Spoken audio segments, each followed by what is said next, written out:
Welcome to the Jack McDowell School for Leadership Development is an arm of the Salvation Army Evangeline Booth College, Southern Territory based in Atlanta, Georgia. SLD empowers spiritually motivated leaders to grow in character, compassion, and competencies. Let's jump right in.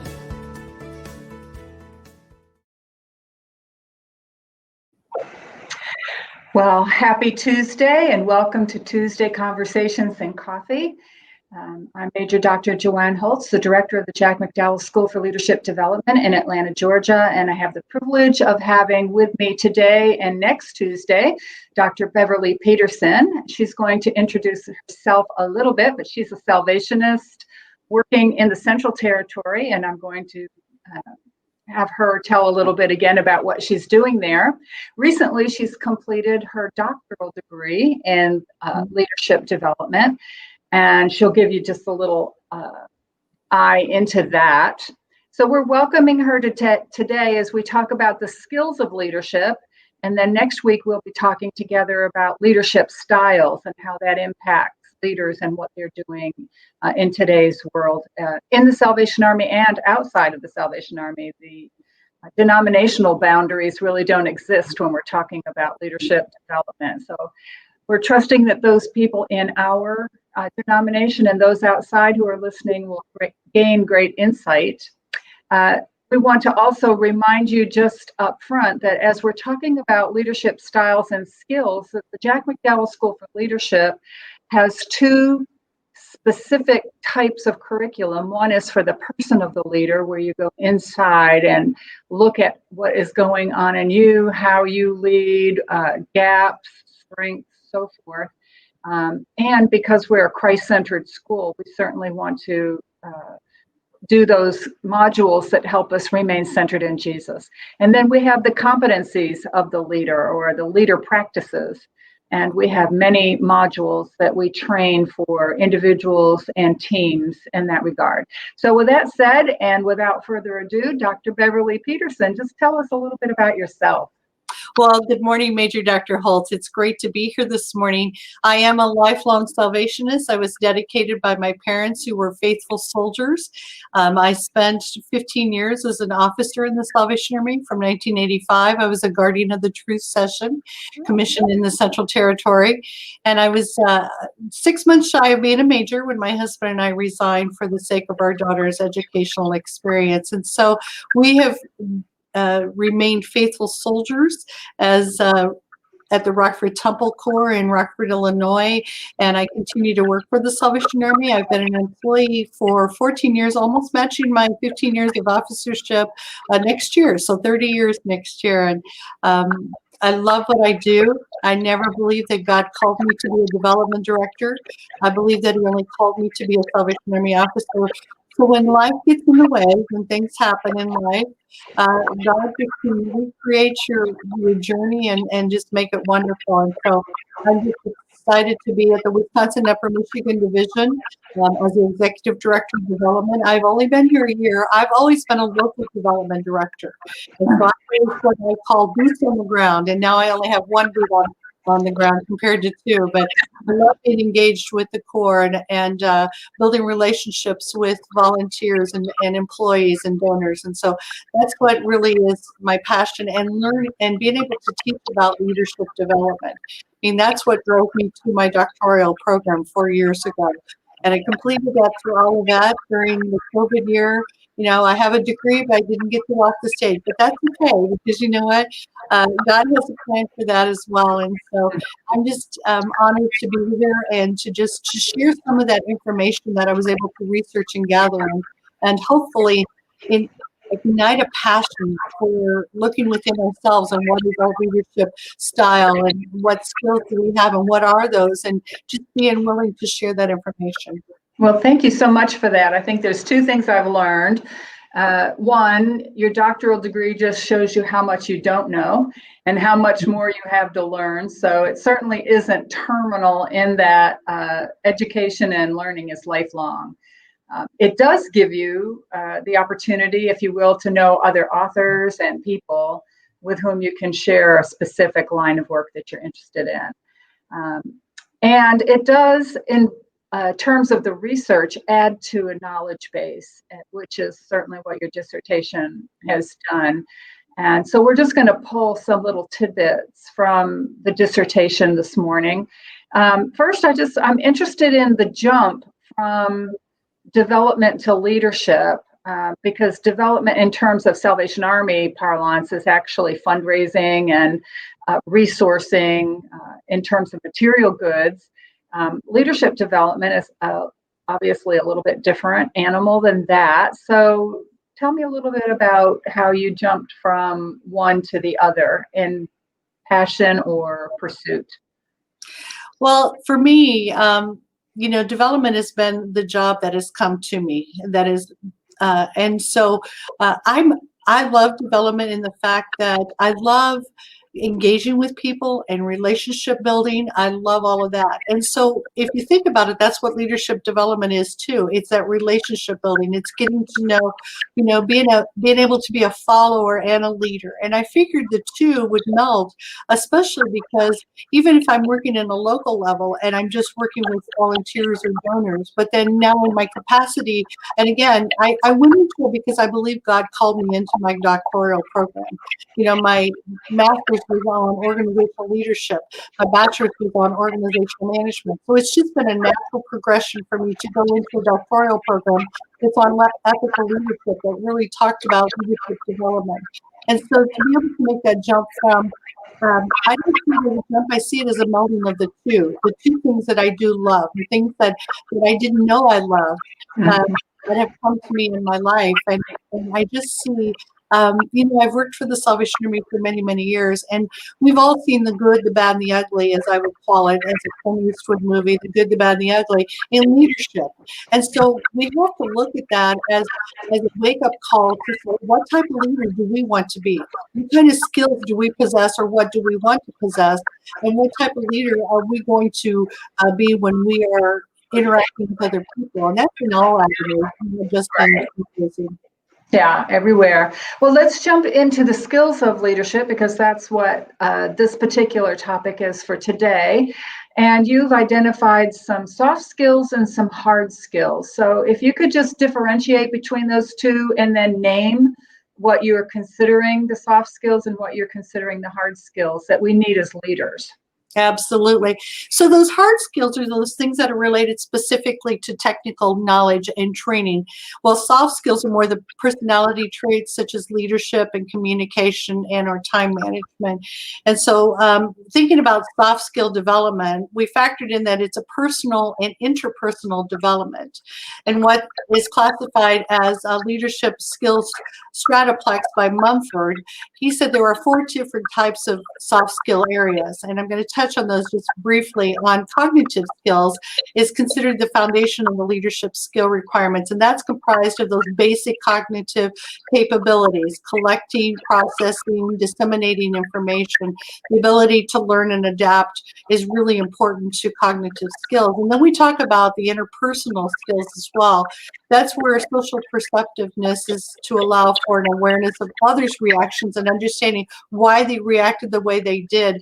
And this is where those interpersonal skills are required: of coordination of actions, of oneself, negotiation of skills to employees, establishing mutually satisfying relationships. And then you get into the third skill of the stratoplex, and it's called business skills. And it involves the management of material resources and procuring and allocating equipment, technology, materials, things like that. Those are the business skills, the things that you would assume would be under business. And then on the strategic skills, it's involved in the concepts of systems perception, identification of the downstream consequences, and identification of key causes, problem identification, solution appraisal, objective evaluation skills, and these are all based on that.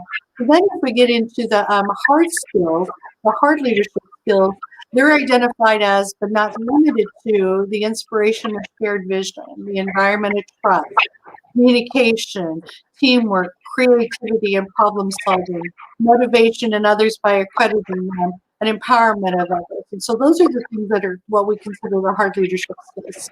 Beautiful. So as we talk about the hard leadership skills, What was the one major theme that emerged in your research paper in terms of a hard leadership skill that needs to be either more deeply embedded as leaders, or that we're deficient in and we need to become adept at?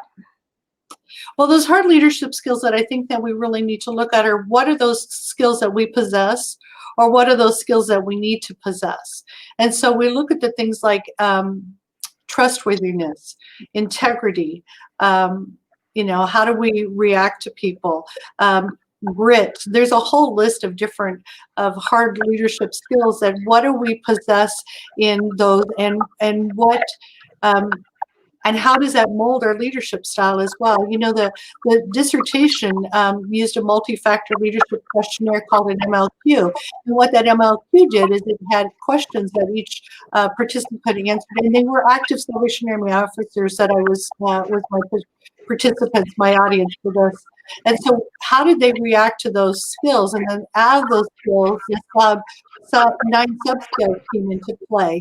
And so those are some of those skills that we're talking about in hard leadership skills. And then out of those 9 sub-skills, and how they answered, those were brought into 3 constructs, and that's what developed 3 leadership styles: transformational, transactional, passive avoidant. And it wasn't to show that you're one of the 3, but where are your major tendencies? Are they more transformational? Are you more transactional? Are you passive avoidant? The least effective leadership style would be passive avoidance. So where do you fall in that spectrum is what it is. Mm-hmm. So that's what the dissertation really did. It was a basis on comparing the MLQ and how participants answered, and their age, or their years of service, or their gender as well, and how they fell into those. And did you find a big discrepancy or disparity between age groups and the hard skills that they embraced, or? Not so much in the age, but in the gender. There was 3 areas in particular: inspirational, motivation, intellectual stimulation, and then one other, and I always forget that third one now that I'm trying to do it off the top of my head. But women, statistically, the women officers statistically, they were lower. There was a big statistical significance in the way that they measured themselves compared to the way men did. And interesting enough, 60% of my participants were women and 40% were men. Majority of them were those that had the least years of service, the lieutenant rank, from the 1 to 5 years. And I had more of them than I had those that would be my contemporaries who would have known me years ago, that would have probably participated in the survey. There were least of them, those that are almost, to the point where they're ready to retire. So I found that interesting as well, that the years of service was really, while it didn't make an impact, it was interesting to see the chart on that one, to see that there were more lieutenants that participated. Well, in the first 5 years, there's a lot of verve, if you will. People are still actually trying to find their feet in the whole field of leadership. And that, of course, crosses for us a whole strata of corps officership, or ARC, or divisional headquarters kinds of things. I mean, it crosses a lot of leadership positions. But there's generally still that almost a honeymoon kind of period where they're all in. The hard knocks have come, but not in great measure. I found that in my work, the first 5 years, there were quite a few people too, although I was glad to see several, or roughly the same amount in years following that. But in terms of your work, what I'm thinking, for instance, you brought up trustworthiness, trust. In my work, trust was one of the very top factors of deficiency. Now, there's lots of reasons for that, some of which have to do with their own family of origin issues, have to do with their own histories. But did anything emerge there as we're thinking about how to build trust and how to become trustworthy in an organization, so that the work going forward, we can all stand under the same reality and move forward together? Well, it didn't really factor on trustworthiness alone as a leadership skill, but we see that as one in the research, in just the part of talking about leadership skills and what those are. And that part of the study it was one of those that rose to the top. Mhm. Integrity was very vital to what officers wanted in themselves. And I believe, as well, the nice thing about the MLQ is you can rate yourself and you can rate your superiors. Well, we didn't do the rates. We did the rator, not the ratee side. So they only rated themselves. Right. But trustworthiness, integrity, those were the things that rose to the top as well. Looking at research in the Center for Creative Leadership, the 5 top leadership skills were integrity, delegation, communication, self-awareness, and gratitude. So then I went a little bit further and I went into the business world and I looked at Forbes, and Forbes says that it's intellectual humility, which I find that an interesting combination. Personable, goal-setting, flexible, feedback, and positivity. And then other skills include relationship building, problem solving, dependability, teaching, mentoring, motivation, creativity, responsibility, time management, influence, and decisiveness. I know for myself personally, looking at all of those leadership skills, for me, the way I would rate for myself is humility, integrity, grit. There's a whole subject on grit that's studied, positivity, and faith, because almost like faith should be my first one, because faith is what I build everything on. I build my job on it. I build my interactions with others. I build my degree on, and I chose a Christian university particularly because I knew that it was a school of faith, and that that part of me would be nurtured as well. And that's very important to me, to work in a place that I feel that I can pray and be open and have that integrity, but at the same place go to school. And so it's very important to me to have faith as one of those skills as well. Mm-hmm. Yeah, it's interesting that those soft skills really are the hard foundation. I think they've been a bit misnamed and not necessarily embraced as they should be, because those soft skills really provide a firm foundation for your own personal leader development. And I love, let me get this name straight, where leaders, before you are a leader, success is all about growing yourself. But when you become a leader, success is all about growing others. That's Jack Welch. And so in order to do that, there has to be that whole sense of, I don't always have it all together, but I am working towards these traits, these skills that need to be a part of who we are as a leader, so that we are leading, modeling the way. That's Kouzes and Posner's.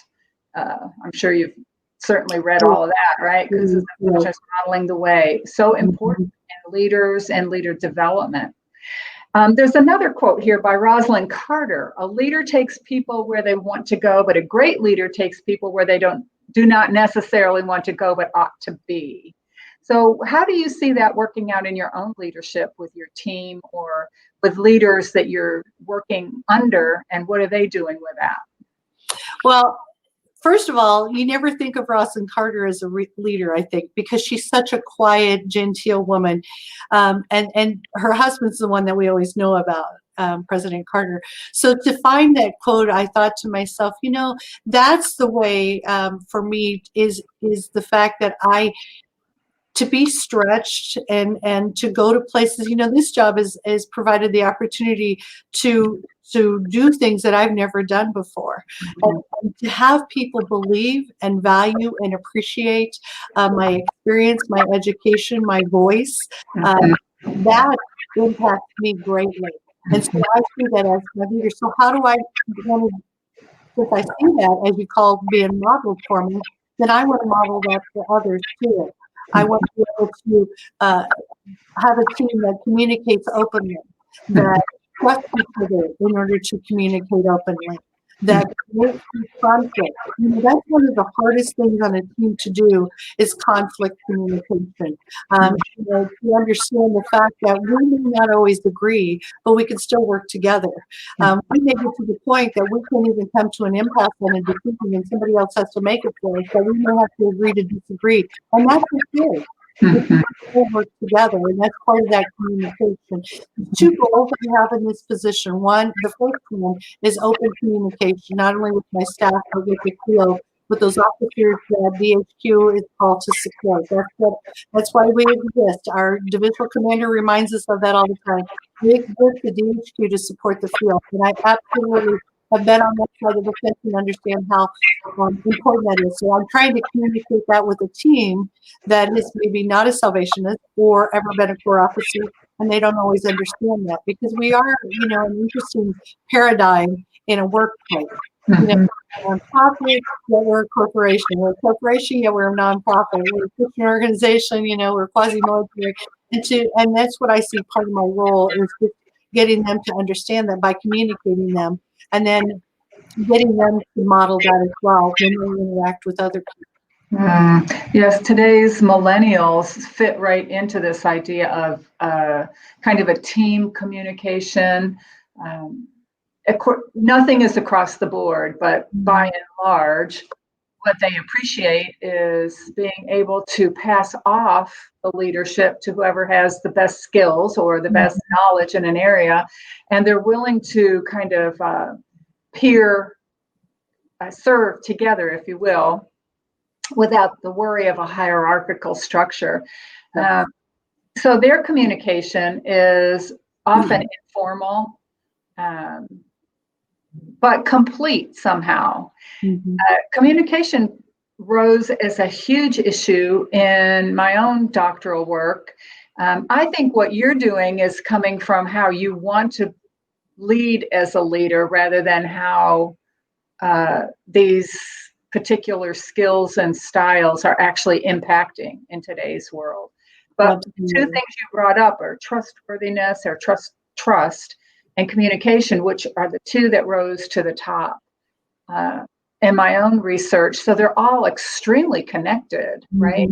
So in terms of communication, what does that look like with your team? What does that look like as you're part of a team where you are now? What might we garner from that?